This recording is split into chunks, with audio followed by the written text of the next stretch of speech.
Okay, so corned beef hash, well obviously as the name would indicate, you're going to use corned beef. Now, corned beef, okay, I've used 2 tins of corned beef. Here it is, and I've cut it up into chunks like that, okay.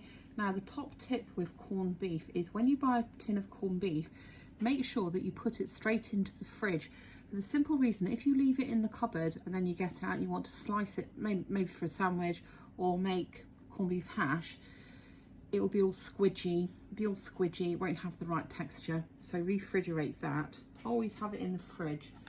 The next thing that I am using, put those there, is potatoes.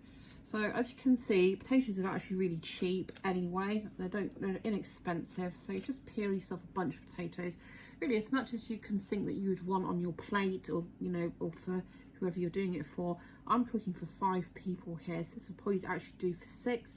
There'll be some leftovers. So that kind of size chunk, okay.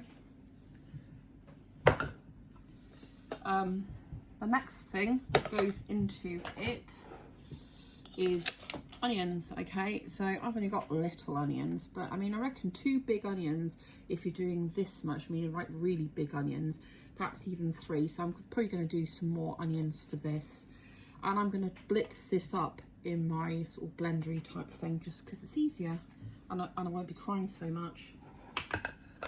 Oh, my mummy. Right. Another fairly essential ingredient in corned beef hash is Lea & Perrins Worcestershire sauce, or if you're American, Worcestershire. But really you can just call it Worcester sauce and no one cares, okay. But it's just Worcester sauce, really. Makes that easy for you, doesn't it? Obviously pepper, I'll probably put a couple of teaspoons of freshly ground black pepper. I'll check for the seasoning, but probably a teaspoon of salt be perfectly sufficient. And as I always say, you can put it in, but you can't take it out. Now, I was debating on whether to slice up some garlic, but I decided not to. So I'm going to use garlic powder. So I'm going to use probably a very good sprinkling of garlic powder. The other thing I'm going to use is some Tropical Sun. I use a couple of teaspoons of that, so I love it. It's much better than Aromat, much cheaper than Aromat, and it has so it's free from artificial colours and preservatives. So there's that. Now I'm going to be serving it with cabbage, okay. A lot of people, you can serve it with baked beans, that's absolutely fine, but I'm going to be doing this with cabbage. I don't know, I might pimp the cabbage a little bit, but in all honesty, we just like the taste of like fresh cabbage. It's lovely, isn't it? So that's that for the minute. So this is what you do with corned beef hash, right? Now you take your onions, which I already showed you, and you fry them off just a little bit. You don't really want to fry them to they're brown or anything like that, just a little bit. And then, you know, until they're, I guess, softened really. And then you tip your potatoes in. Now, I've got this big frying pan here. I've got this from IKEA. And put your potatoes in. You leave them for a few minutes. So the ones on the bottom brown, as you can see, I've got some good browning going on there. Some bit of crispiness, right? So I like my potatoes to maintain their shape. I don't like a slop, I don't like mashed potatoes on it, but I'm going to cook these off, and then, I'll put seasoning on them.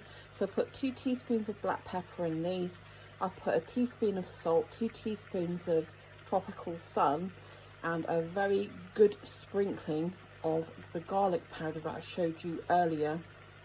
So I'm going to let these cook down a bit.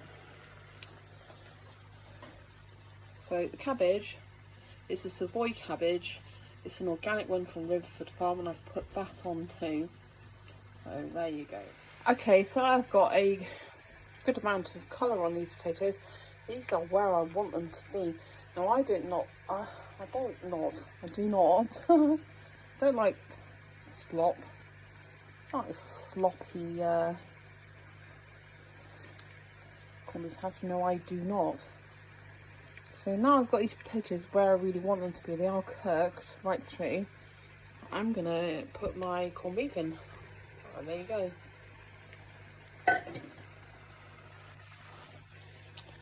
Darby will be able to stir this one hand. Give it a go. So I do not like my corned beef to totally lose its integrity. But here I'm going to put, okay, so this is the last thing I'm going to put in, my Lea & Perrins.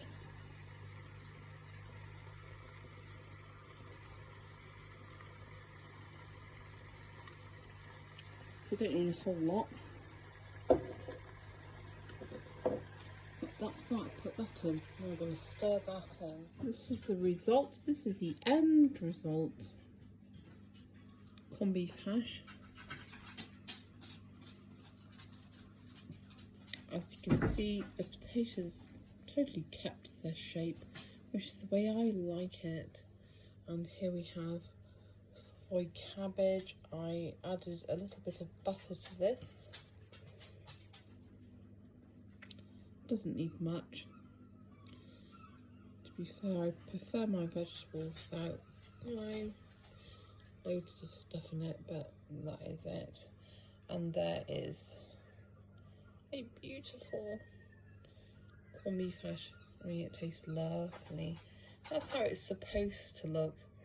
Not some sort of sludge with I don't know what, but there you go.